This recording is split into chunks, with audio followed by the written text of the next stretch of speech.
Welcome back everyone dito sa latest episode ng Pilipinas 360 Degrees. Kanina medyo behave kami. Now, gusto kong balikan. Medyo may mga hugot akong konti. Sir Ronald, nung isang araw, binubuli mo ako, nasabi ko ilang segundo ko lang nakita yung warrant of arrest ni Bato. And then may isang kaibigan nagsabi, hindi siya, Several minutes. several minutes. Kung ikaw ba tinulugan mo overnight yung warrant na hug mo ba yung warrant of arrest Oo, na yan sabi ng overnight? unang ko.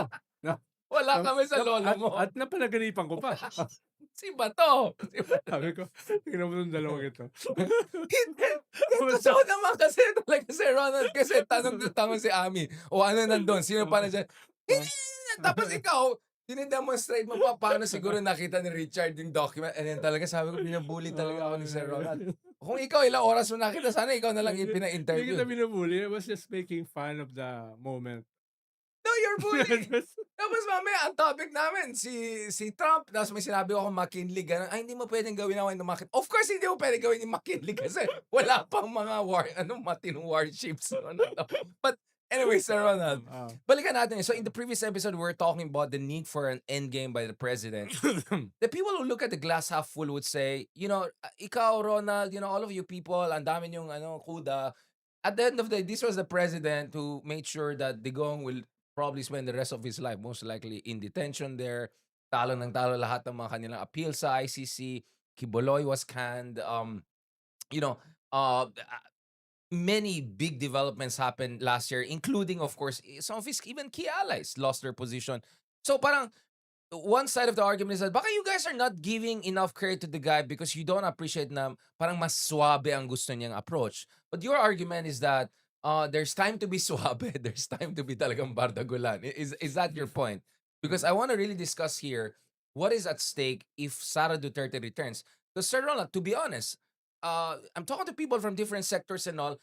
Then many people are already saying either, okay, may plan B na, mag-exile na kami, alis na kami, or yung iba, oh, maybe Sarah would be that bad after all. I mean, even some people close to us. I mean, she's not her dad. She hindi naman yan mag-EJK, hindi naman yan maging pro-China much. I mean, I heard even some Americans say, no, she did that IVLP program with State Department, di ba? Pumunta naman siya sa US. So there's that kind of a parang nagko-cope mechanism na yung coping mechanism na yung ibang tao. What do you think people are realizing what would the Sara Duterte presidency mean? I mean, what would it mean for people to realize, especially for some of us who have a skin in the game, to be honest about it, Sir Ronald? Well, you don't have to be a half-competent political analyst to realize na uh, yung tatay dramatically weakened all our political institutions. No? Dramatically weakened. At hindi mo naman kailangan maging half stupid para ma-realize na a Sara presidency would totally not only upturn, will totally destroy those institutions.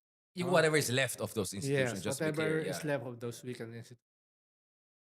Tingin ko hindi mo naman kailangan maging graduate para Ayan. or magkaroon ng doctorate, masteral. Or Oxbridge, Yeah, or ano, so yeah. I'm trying to be Bakit meron bang mga may doctorate at I'm saka trying to be circumspect. hindi nila Dahil nung na-appreciate? sinabi ko na marami akong nakausap na diplomats Yeah. na ang concern nila, a Sara presidency will transform us into a failed state practically. May mga nagsabi na, sino mga diplomat yan? Na Sino mga sumaseryoso kwan yan?" sa'yo. Na may mga PhD, yung mga nagtatanong. No? So, sabi ko, saan ba nanggaling itong mga to? Parang kilala ko yan. So, ang sinasabi ko lang ay parang hindi ko sinasabing imminent yan. Ang sinasabi ko, No, but people have to know what's at stake. yeah, di that's ba? a worst What's at case stake? scenario. Ako nga, mas nandun ako sa half empty na a lot can still be done para mapigilan, especially this year. Yeah. No? Yun lang some forces have to get their act together. Halimbawa, last month, nag-launch ako ng sarili kong mahiya naman kayo campaign. Aba. Ang sinasabi ko, mahiya naman kayo. Kung hindi nyo i-harness itong lumalawak na anti-corruption, anti-impunity, anti-dynasty movement na ito. No? Ngayon lang uli ako nakakita ng ganyang kalawak, ganyang ka-intense since the 80s. Bakit walang tumatay yung political leader para i-harness yan? Mahiya naman kayo. no? Lalo na yung mga nag-iisip na business as usual. Oh, okay lang yan, pero maghihintay kami hanggang 2027. Yun ang sinabi ko a month ago. No? Dahil nga, sayang eh. Sayang ito eh. No? Pag hinarness mo yan, ang kakabahan ay yung mga Duterte.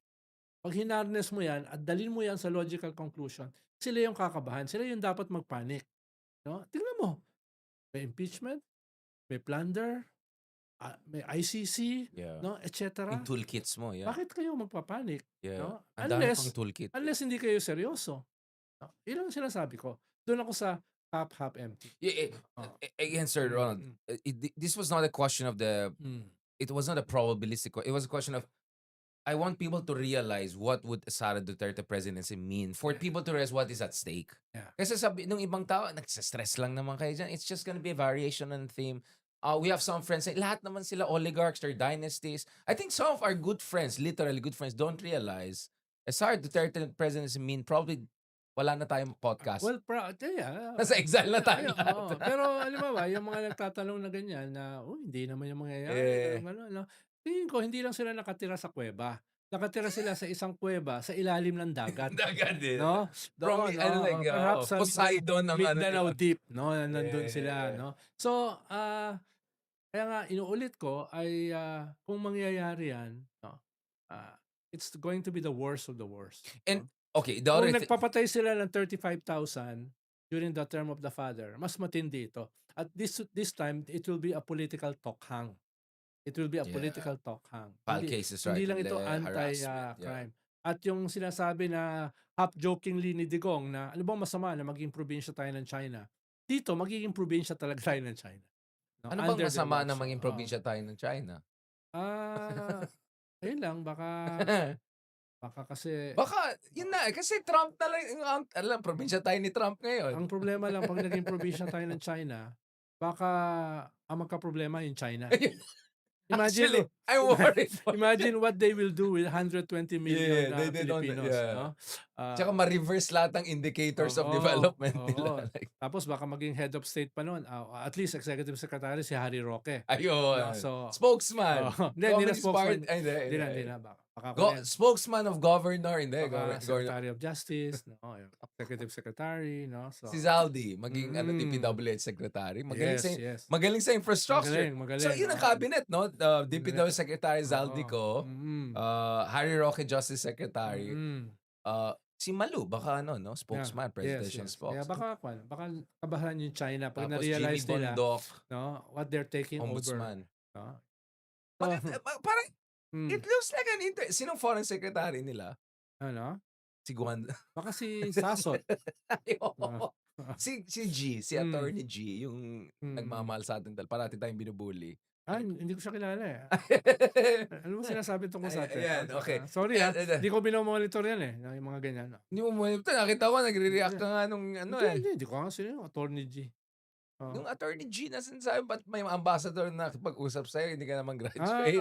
Hindi ko nakita. Nakita ko lang yung isang political analyst. Ay, Sinong ambassador yan? ayan na naman At tayo. ko naman sasabihin sa kanila kung sino. Ito ba yung mga half smart or not half smart analyst? That will be a compliment. Okay, Sir Ronald, balikan natin ito. No. I mean, to be honest, I don't think people realize what a SAR presidency could mean in terms of first of all, for some of people's friends, they will probably disappear, either preemptively or not. But also, to be honest, nag-uusap din naman ako sa ambassadors and all, right? Di ba? There are many of these. Talaga?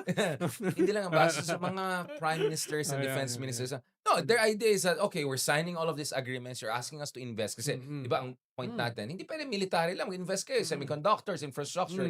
The question they'll always ask us, kayo nga nagsabi, pag bumalik ang mga Duterte, ito, tapos sasabihin, mag-invest kami, and then you cannot assure us. Do you get what I'm saying? Parang yun ang problema ngayon. Parang sasabihin ng ambassadors, bakit kami magko-commit for the next 10 years? You cannot even tell me in the next 2 years kung saan papunta tong bansa na Kaya nga to. dikit-dikit yan eh. Kaya Diba? yung problema Dikit-dikit natin yan. Hindi mo pwedeng hiwala yung it's the economy stupid, Yeah. with the corruption stupid, Yeah. with the politics stupid. Yeah. Lahat yan interrelated, di ba? Kung hindi mo gagawin ito, paano papasok ang Apektado lahat. investors, Yeah. no? Paano mag-i-stay ang investors kung hindi mo gagawin ito, di ba? Politically. No? Kung tingin ng investor, uy, ang laki ng chance na ito maging gobyerno in 2 years. Lalong aalis ng bansa yan this early, hindi sa 2028. No? So, yun yung dapat gawin ng gobyerno, yung dapat nilang gawin. No? Logically. Right. No? Ay lang oftentimes, the government is the less logical institution around. No? So, yun ba yung kinukuha? Dahil civil society can only do so much. Right. Diba? Ang may Limited ang hawak talaga resources. nung bull by its horns ay yung gobyerno. Oh, kaya, You don't see a okay, room for Duterte proofing? Because that's one of my suggestions. Like, do defense agreements, strategic agreements that can survive even with weak institutions, you cannot do mahirap that. yun. Yeah. No? Siguro kung meron kang strong institutions like in Europe or Canada, baka sakaling may possibility ng Duterte proofing. Pero with weak institutions all over the place, how can you mitigate that disaster, that political tsunami kung sakali? Buti hindi tayo nagkasama nung kausap Mm. natin. Ambassador. Hindi, actually dati kasama tayo parati. Pero buti nga hindi na kasi parang Oo. baka ma-depress tayong lahat. Hindi, But, sabi nga nung isa, sinong ambassador ang kakausap ng Pellamas? Diba? Diba? Basically Oo. everyone. Bumaba na naman yung self-esteem ko na sinabi. Ayoko ng patulan ko, ma'am. Bagong taon na eh. Oo. Sir Ronald, so now let's break it down. So last year, the most we got of the privately commissioned surveys, kasi yung public na nakikita natin, surveys lang yan eh. So, dun sa privately commissioned surveys, at least, nandun last yung ibang kaibigan natin, last year pa to lumalabas na like a Rafi Risa is strong, this kind of a joint candidate, Rafi close to admin, Risa close to opposition. And then back then, even an Amy Sara would make sense. Now the conversation is more like Sara Mark Oleta.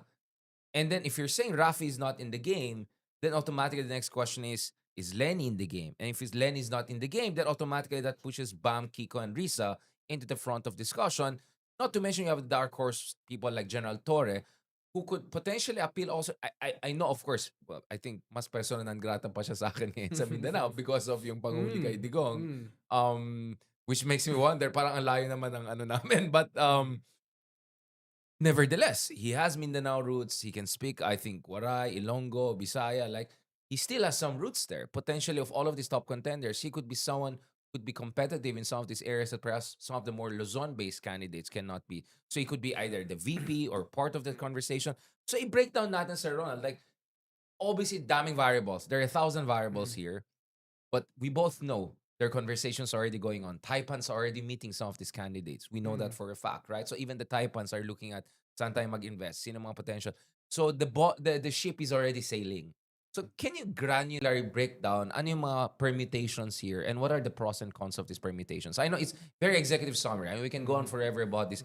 But I want people to realize we're already at that stage where we have to seriously look at the permutations. Well, una, yung pinag-usapan na natin, it has to be only one.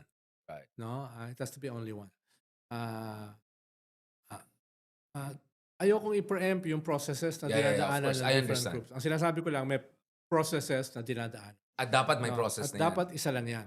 It doesn't have to be an official coalition. Doesn't have to be a united front. Basta merong unspoken understanding na kahit hindi magsama, kahit magkakaaway yung mga yan, merong primary enemy. No? At kinakailangan isa lamang ang kandidato laban dyan sa primary enemy na yan. So No? it could be possible the Pwede nga, the Juan. admin has no presidential candidate? Yeah, posible. That's VP possible. candidate lang. Yeah, posible eh. Posibleng ganun. No? Pwedeng may independent na vice presidential candidate. Kailangan kasi may value added eh. Of Hindi course. lang isang grupo eh. Hindi pwede yung dati na, isang partido, merong presidente at saka vice. At this point, parang mahirap yan. Kailangan may value It's a added split, from yeah. other forces. Yun yung una, just one candidate. Ikalawa, it has to be, he or she has to be a disruptor of sorts. Cannot be business as usual. No? With all the problems of the country, hindi pwedeng normative. No? Hindi ko sinasabi abnormal. No? Pero sinasabi ko, this has to be both a disruptor and a unifier. No? So may radical na pagbabago ang pinapromise pero at the same time hindi polarizing na pwede mong pagsamasamahin yung diverse forces. coalition. So ano yung balance na yan? No? More disruptor or more unifier? Pero yung dalawang characteristics has to be there. No, yun ang sinasabi ko. In Diyan. one candidate or in the joint In ticket? one, basically in one candidate. In one candidate. Dapat iconic yung kandidato Yung yan. presidential. Oo. Katlo, dapat may gawin ka para yung primary enemy ay mo-weaken. No? In the meantime, before the election. In the meantime. At panghuli, dapat ma-harness mo itong 40% na undecided, na marami ay kabataan. Kailangan meron kang particular project para ma-harness sila. So tingin ko yun We yung don't mga... have exit polls. We oo. don't have proper studies. So, Yeah. pag-aralan dapat Yun yung talaga. apat na oo. variables na tingin ko mahalaga. Kung i-deconstruct natin yung possible alternative. I-deconstruct natin. So, like for instance, dun sa 40%, 42%. So 60% of that 40% is Gen Z lineal, right? If Bongo and Bato got more than 20 million votes, that means there are also Gen Zs who voted for the Duterte camp. So let's not get ahead of ourselves and say Yes. na yung I don't know, 3 million na punta sa akbayan says all Yes. No, they're not. Yes. Obviously hindi monolithic yung Gen Z. So kailangan pag-aralan ng Gen Z. But it looks to me from the market research I've seen from private sector and others, the concept of security, financial security and predictability is very important for Gen Z. So how could a non-Duterte candidate appeal to that? Because you can clearly see a Sara candidate will say, pag akong presidente, patayin lahat ng kriminal, and, or whatever, something like that. And then populist, like, malasakit, ganyan. That would be the line to win over the sense of security. What should be the line of the progressive It candidate? should be a combination of two things. Una, something concrete. Ano ba yung interest nila at this point? And something more abstract, like salvation. This is about a salvation of your future. No? Kailangan may ganung klaseng millenarist approach din. Na kung No? ito, catastrophe ito. Ito yung catastrophe, ito masasagip tayo. Exactly. Pero kailangan mong haluan niya ng something specific. Ano ba yung concerns ng Gen Z at saka ng millennial? Ano ba yung pinanggagalingan ng kanilang insecurity? Yan ba ay usapin lamang ng jobs? Yan ba ay usapin ng benefits? No? Yan ba ay usapin ng technology? No? So kailangan ayokong i-presume na alam ko yan. No? Yan. We're just asking what we should know. Ito yung mga something concrete. Pero hahaluan mo yan ng salvation issue. Narrative, Dahil grand narrative. in an existential battle, kailangan nandun yung salvation. No? I was thinking, like, let just people imagine, like I did that with Bam, right? Sabi ko, you can imagine a situation, Bam is the president or vice president, and then Vico Soto is the DLG secretary, Riza is there. Like, imagine, will you be proud of that government when it speaks at the UN? And then imagine a government, like with Sara there, Harry Roque, will you be proud and will you be confident? Because you have to make people visualize it. Yeah. Is this a government you can trust with climate change, with West Philippine Sea? Is this a government na nakakaya ba or maging proud ka kung silang nag-represent sa'yo? You can show clips. Yung clips ni Sara talking about education issues. Is this the person you want as president to discuss complex economic issues or go to the UN? And then you put a speech of Bam, you put a speech of Riza. I think it's not just narrative, di ba? You have to you have to visualize it for Yes. people based on actual, hindi fake news, yung actual footages and all. That's a value added. Pero wag mong kalimutan, we progressives are in the small minority. Yeah, we're a No, little... most Filipinos are religious. A lot of Filipinos have their internal millenniarism. So messianic ang message? They're looking for salvation. So hindi ko sinasabi naman na messianic, pero dapat may ganung aspeto. Tignan mo yung paligid mo. Look at the darkness around you. Look at the darkness in the future. No? So kailangan itong lalaban, may dala ring torch of salvation. Maliban pa doon sa something concrete na pinaghuhugutan nitong undecided na ito. At pag nakuha mo yan, then pwede ka lang kumutkot doon sa mga iba't ibang base ng iba't ibang kandidato or political agrupations. Pero unahin mo ito. No? Siyempre, unahin mo yung sarili mo. No? Sarili mo. Tapos, puntahan mo itong huge undecided na ito. At pag nakuha mo yan with your own political base, then tsaka mo na pasukan yung iba. No, I'm soft Duterte I'm sure may supporters, makukuha ka sa Duterte. I'm sure may makukuha ka sa ibang mga independents. May makukuha ka sa mga BBM, no, na sasabihin mo na, "Uy, this is our collective salvation." Di ba? Hindi lang ito sa amin. No? Kaya kailangan mong lumabas dun sa narrow confines ng iyong political base. Kung classes around. So this is even more dramatic than Pinoy's presidential candidacy. Of course, iba yung Iba So, yung this iba is yung even more Dan Matuwid than Dan Matuwid. Oo, This well, is like apocalypse, maraming apocalypto. contradictions yung Right. panahon na yon, nung 2010, Yeah. because of the 9 years ng Arroyo government. But it doesn't approach yung existential nature ngayon. Of the past 10 years. Oh yeah, basically. ngayon. Diba? You have 17 trillion debt. No? You have lowering growth targets, baka bumaba pa sa 4%. No? You have a very disenchanted population. No? You have contending political forces fighting for their own survival. So, kailangan mo lang ng somebody, no, na with all these contradictions, with all this darkness, magpapakita ng liwanag. At the same time, something concrete. And that's where PR strategy and everything comes in. Mm. Last part, Sir Ronald, there's another component you discussed, which is if United Front can be basically more stealthy or at least informal. But what if one side of the equation wants it to be more formal than not? Na hindi parang open relationship. That's a possibility. Pero at Can you least, do that kind of pero, hybrid? Let's say yeah. in Ilocos region where I don't know Marcos is strong or in the Solid or whatever, medyo more explicit yung United Front, but not in the rest. Nangyayari naman yan. No? Kahit nga sa modern countries like sa Europe, nangyayari yan. Can you imagine Macron forces uniting with Mélenchon forces just to defeat the extreme right? Or Dick Cheney's daughter endorsing Kamala Harris, so right? nangyayari yan. No? Sa atin din, nangyayari yan sa local. May mga coalitions against a common enemy. At this point, a greater evil. No? Pwedeng magkaroon sa local na ganyan. So, hindi yan bago. Ang sinasabi ko lang, ayokong unahan, will this be a formal coalition? I doubt it. Dahil nga, yung base... You doubt it or you think it's actually not even helpful? Both. Both, No? yeah. Just to be clear, kasi there's also debate on that. Dahil nga, ayaw mong pumunta sa 2028 na mayroong matinding dynamics between sa mga magsasama around one candidate. Right.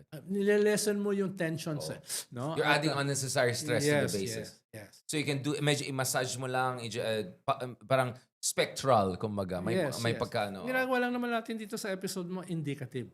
Hindi naman natin pinag-uusapan Wala tayong what will really happen. No? We're totally just thinking out loud. I think ang talaga ganyan. ang natin. Oo. Yun, gusto na. In a few seconds. Well, I mean, Not even in a few minutes. pero yung isa, ilang oras daw niya nakita. Ilang araw daw niya nakita yung warrant of arrest. Tayo ilang segundo lang natin nakita. Thank you very much, Sir Ronald, for that. Yeah, I'll keep it there because the more we go, baka madulas tayo kung ano sasabihin natin. But I think it's important for people to realize, ito na yung mga serious discussion na talaga you have to go to the particulars talaga, how the coalition should be At built. inuulit ko, mahiya naman tayo. Maya naman tayo. Ako, sir, ang version ko dyan is yung sinabi ng isang napakagaling na senador dati, bababa tayo! Yun, mas gusto ko yung version na yan. Yung bababa tayo, di ba? Yung mas gusto ko yan eh. Na-miss ko yung senador na yan. Nasaan na siya? Kamusta na siya? Anong mamala mo sino to, di ba? Yung, nawala siya bigla. Ang nakita ko yung asawa niya parati sa pictures. Pakipa-cute. Yung ano. Tapos yung mga dalawang anak niya ng senador, parang hindi ko alam. Hindi ko sila naririnig. May ginagawa ba sila sa Senado? Parang biglang mute mode. Hopefully, kasama siya sa mawawala sa 2028. Kasi parang siya yung... Pero parang gumuguho yung kanilang, yung kanilang trillion peso business. Oo nga eh. Sila yung biggest loser dun sa stock market crash. Once in a while, may karma. Well, I mean, wala naman tayong sinasabi So, sana sa 2028, hindi tayo makarma. Ayan. Dahil hindi ko sigurado kung kaya mo mag-underground. Overground daw. Mag-fireworks tayo. On that very, I'm not Optimistic. I'm not sure depressing note or all of that. Parang after these 2 episodes, lalo akong kinabahan. Parang ang hirap pala. No? Ang dami natin kailangan gawin sa Ronald. But no, don't lose hope, right? Don't lose hope. Ako? Ikaw pa, yeah. Pero, yun nga like, nakikita ko nagpa-panic mode na iba. No, there's still time, but basically next month. Sabi nga ni Sir Ron, there's still a lot of time, pero kung next month hindi mangyari, mag-panic mode na tayo. Mag-apply na. Yung mga ambassador na nakausap, baka naman. Let's meet here next month. Let's see. Mag-live tayo, live show. And then yung sa gitna ng show, wala na ka na. Alam mo yung gano'n, parang, I don't think this is gonna work. Hindi, may karton. May karton. Ilalagay yung karton, tapos lumabas. All right, on that very encouraging note, maraming salamat for everyone for joining us for the latest episode ng Pilipinas 360 Degrees. God bless and talk to you. Live, Diba? live pa tayo, Sir Ronald. Baka We madulas. were